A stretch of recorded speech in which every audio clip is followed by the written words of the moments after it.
سورہ البقرہ کی اگلی آیت ہے آیت نمبر 90، جس کا ترجمہ ہے کیسی بری چیز ہے وہ جس کے معاوضے میں انہوں نے اپنی جانوں کو فروخت کیا ہے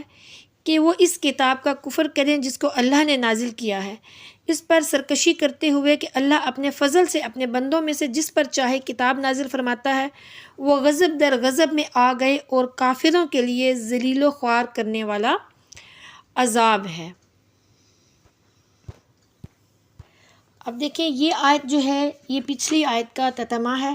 یعنی کہ بنی اسرائیلی جو تھے انہوں نے قرآن کا اس ضد سے انکار کیا کہ وہی ہمارے سوا کسی اور پر کیوں آئی۔ تو پچھلی آیت میں ان کے انکار کا ذکر تھا، اب اس کی وجہ اور برائی جو ہے وہ بیان ہو رہی ہے۔ پچھلی آیت سے معلوم ہوا تھا کہ منکرین یہودیوں نے انکار نبوت کو اپنی خلاصی اور بقائے سرداری کا ذریعہ بنایا۔ اب فرمایا جا رہا ہے کہ ان بیوقوفوں نے اس میں بڑی ہی غلطی کر دی۔ اب دیکھیں کہ پچھلی آیت کے مطابق اس میں فرمایا گیا کہ جو یہودی تھے مسلمانوں کو فرمایا گیا کہ مسلمانوں تم ان کے ایمان کی کب تک امید رکھو گے کہ یہ جو یہودی ہیں تو بڑے ضدی کافر ہیں، ان کی ضد تو یہ ہے کہ قرآن پاک کے آنے پر ان کی توریت کی سچائی موقوف تھی، ان کو چاہیے تھا کہ وہ قرآن پاک کو اپنی آنکھوں سے لگاتے، اس پر خوشیاں مناتے اور کفار سے کہتے کہ دیکھو کہ ہماری توریت کا ظہور آ گیا ہے اور ہم سچے تھے کہ آخری نبی تشریف لے آئے ہیں اور یہ جو قرآن پاک ہے یہ ہماری کتاب کا ظہور ہے۔ لیکن انہوں نے کیا کیا؟ انہوں نے انکار کیا، انہوں نے قرآن پاک اور صاحب قرآن یعنی حضور نبی کریم صلی اللہ علیہ وسلم کا انکار کیا، کیونکہ وہ کہتے تھے کہ اللہ تعالیٰ نے ہم پر یہ فضل کیوں نہیں کیا۔ اللہ تعالیٰ نے، وہ سمجھتے تھے کہ اللہ تعالیٰ نے خاندان جو ہمارا خاندان ہے بنی اسرائیل کا، اسی کو خاص کیا ہوا نبوت کے لیے۔ اب ان کو اس چیز پر حسد تھا کہ اللہ تعالیٰ نے ہمارے خاندان کو تو خاص کیا ہوا تھا، تو اب آخری نبی ہمارے خاندان میں کیوں تشریف نہیں لے کے آئے۔ تو یہاں پر فرمایا جا رہا ہے کہ ان بیوقوفوں نے وہ تجارت کی کہ جس میں بجائے نفع کے غضب الہی کمایا، یا وہ یہ تاجر ہیں کہ ان کی جان اصل پونجی ہے اور ان کی بدعمالیاں وہ مال کے جو اپنی قیمتی عمریں خرچ کر کے حاصل کر رہے ہیں۔ انہوں نے اپنی جانیں دے کر جو کچھ خریدا وہ یہ تھا کہ اللہ کے پیغمبر کا ضد اور عناد سے انکار کیا، لہٰذا ان کا یہ سودا جو ہے وہ بڑا ہی برا ہے، یا یوں سمجھ لیجئے کہ ان کی جانیں اللہ تعالیٰ کے یہاں رہن اور قید تھیں اور ان سے کہا گیا تھا کہ تم نے ہماری نعمتوں کے عوض اپنی جانیں گروی کر دی ہیں، اب نیک اعمال کر کے چھڑا لینا۔ انہوں نے یہ تو نہ کیا بلکہ اس کے لیے اوندھی چال چلی کہ کفر پر کفر کیے گئے، جس سے کہ یہ بجائے چھوٹنے کے اور زیادہ گرفتار اور مستحق غضب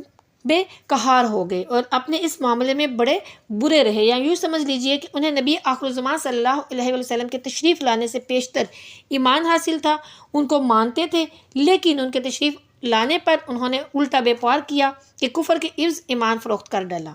لہٰذا اس بازار سے بجائے نفع کے غضب اور قہر کے پشتار اپنے پیٹھ پر باندھے ہوئے واپس آئے۔ اب دیکھیں خلاصہ کلام یہ ہے کہ یہودیوں نے نبی کریم صلی اللہ علیہ وسلم پر ایمان لانے کے بجائے کفر اختیار کیا، اور ایمان کی جگہ کفر خریدنا خسارے کا سودا ہے۔ اسی سے ہر آدمی نصیحت حاصل کرے کہ ایمان کی جگہ کفر، نیکیوں کی جگہ گناہ، اطاعت کی جگہ نافرمانی، رضائے الہی کی جگہ اللہ عز و جل کے غضب کا سودا جو ہے وہ بہت بڑے خسارے کا سودا ہے۔ یہودیوں کی جو خواہش تھی کہ ختم نبوت کا جو منصب ہے وہ بنی اسرائیل میں سے کسی کو ملتا، لیکن جب انہوں نے دیکھا کہ وہ اس منصب سے محروم ہو گئے اور بنی اسماعیل کو یہ منصب مل گیا، تو وہ حسد کی وجہ سے حضور نبی کریم صلی اللہ علیہ وسلم اور ان پر نازل ہونے والی اللہ عز و جل کی کتاب قرآن مجید کے منکر ہو گئے۔ اس سے معلوم ہوا کہ منصب اور مرتبے کی طلب انسان کے دل میں حسد پیدا ہونے کا ایک سبب ہے، اور یہ بھی معلوم ہوا کہ حسد ایک ایسا خبیث مرض ہے جو انسان کو کفر تک بھی لے جا سکتا ہے۔ حسد جو ہے وہ ایمان کے لیے تباہ کن ہے۔ حسد کیا ہے؟ حسد کی تعریف یہ ہے کہ کسی مسلمان بھائی کو ملنے والی نعمت چھن جانے کی آرزو کی جائے، اور ایسی آرزو کی برائی محتاج بیان نہیں۔ حضرت ابو ہریرہ رضی اللہ تعالیٰ عنہ سے روایت ہے کہ نبی کریم صلی اللہ علیہ وسلم نے ارشاد فرمایا کہ آدمی کے دل میں ایمان اور حسد جمع نہیں ہو سکتے۔ ایک اور روایت ہے حضرت معاویہ بن حیدر رضی اللہ تعالیٰ عنہ سے کہ نبی کریم صلی اللہ علیہ وسلم نے ارشاد فرمایا حسد ایمان کو اس طرح تباہ کر دیتا ہے جیسے صبر، یعنی ایک درخت کا انتہائی کڑوا نچوڑ شہد کو تباہ کر دیتا ہے۔ یاد رکھیے کہ حسد حرام ہے اور اس باطنی مرض کے بارے میں علم حاصل کرنا بھی سب پر فرض ہے۔ سب کو پتہ ہونا چاہیے کہ حسد کیا ہے اور ہمیں اپنے آپ کو حسد سے کیسے بچانا ہے۔ اب یہاں ایک یہ پوائنٹ بھی سمجھ لیجئے کہ حسد اور رشک ان دونوں میں فرق ہے۔ حسد یہ ہوتا ہے کہ ہم اگر کسی کے پاس کوئی چیز دیکھتے ہیں، کوئی نعمت دیکھتے ہیں، تو ہمارے دل میں یہ پیدا ہوتا ہے کہ اس سے وہ چیز چھن جائے، یعنی اس کے پاس وہ چیز رہے ہی نہ، تو یہ حسد ہے۔ لیکن رشک اور چیز ہے، وہ یہ ہوتا ہے کہ ہم کسی کو کامیاب دیکھتے ہیں یا کوئی نعمت اللہ کی کسی میں دیکھتے ہیں کسی کے پاس، تو ہمیں اس پر رشک آتا ہے اور ہم کہتے ہیں کہ اللہ تو نے اس کو یہ چیزیں عطا کی ہیں تو مجھے بھی عطا کر، تو یہ جائز ہے۔ یعنی کسی سے جلنا، حسد کرنا کہ اسے وہ چیزیں چھن جائیں، یہ غلط ہے، یہ گناہ ہے۔ لیکن یہ کہنا کہ اے اللہ تو نے اس سے نعمتیں عطا فرمائی ہیں تو مجھے بھی نعمتیں عطا فرما، تو یہ جائز ہے۔ تو ہمیشہ اللہ تعالیٰ سے حسد کی دوری کی دعا کیجئے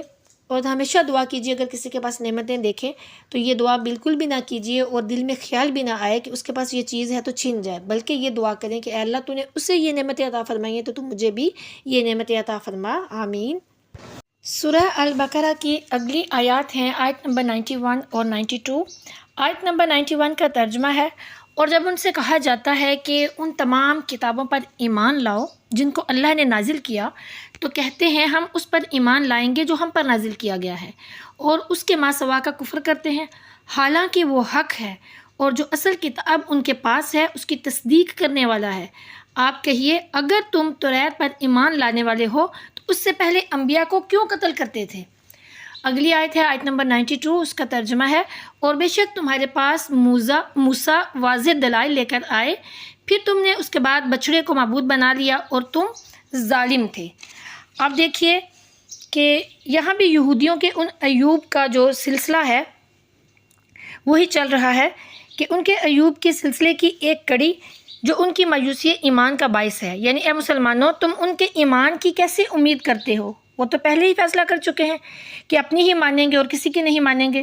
پچھلی آیت میں بتایا گیا تھا کہ یہودی اپنے آپ کو نبوت کا ٹھیکیدار سمجھ کر نبی آخر الزمان حضور نبی کریم صلی اللہ علیہ وآلہ وسلم کی نبوت کے صرف حسد کی وجہ سے منکر ہے۔ چونکہ حسد ایک اندرونی عیب ہے، اس لیے اب اس کا ثبوت ان کے قول سے دیا جا رہا ہے۔ گویا کہ پچھلی آیت میں دعویٰ تھا اور اب اس میں اس کی دلیل بیان کی جا رہی ہے۔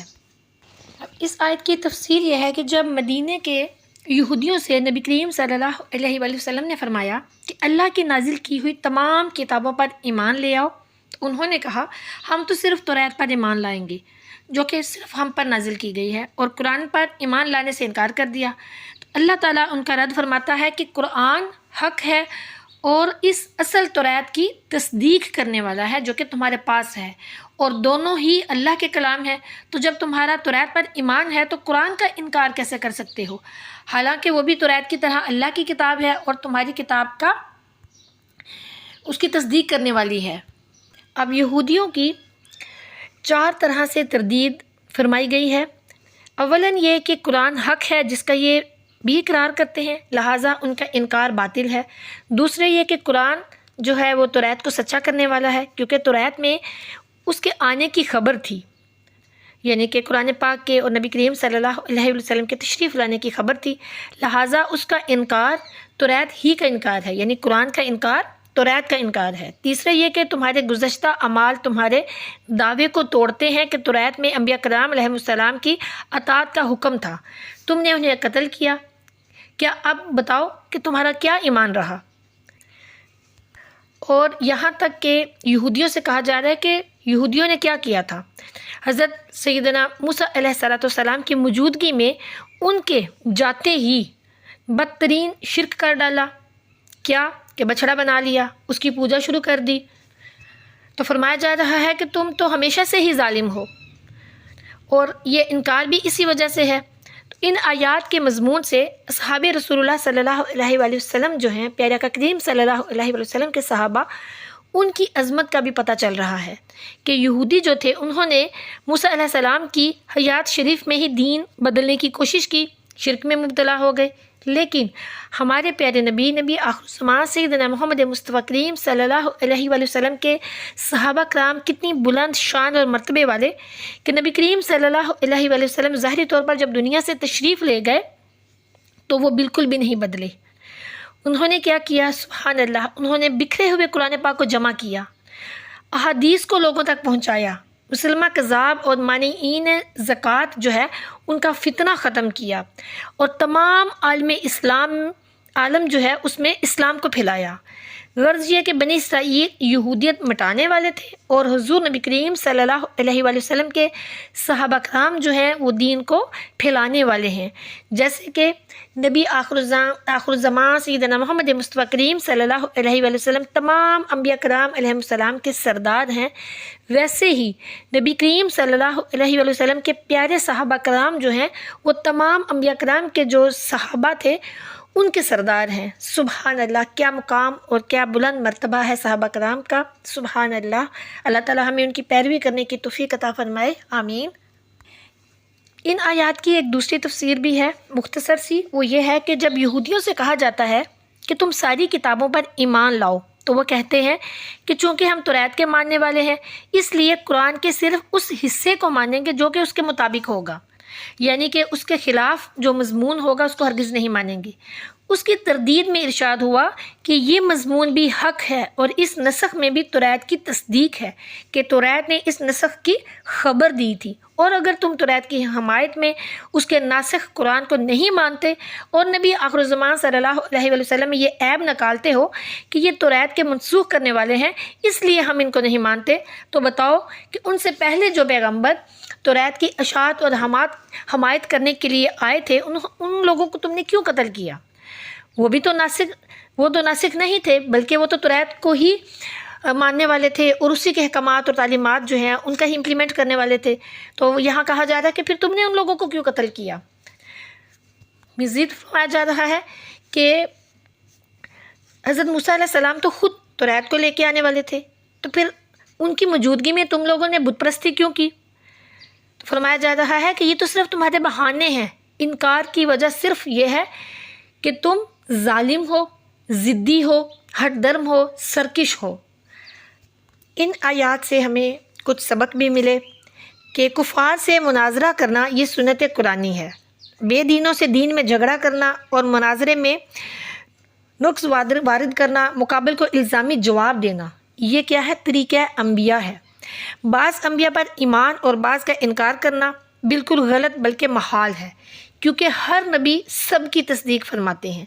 ایک کا بھی انکار اس تصدیق کا انکار ہے۔ مثلا حضرت موسیٰ علیہ السلام نے فرمایا تھا کہ نبی آخر الزمان سیدنا محمد مصطفیٰ کریم صلی اللہ علیہ وآلہ وسلم سچے ہیں اور ان کا قرآن حق ہے۔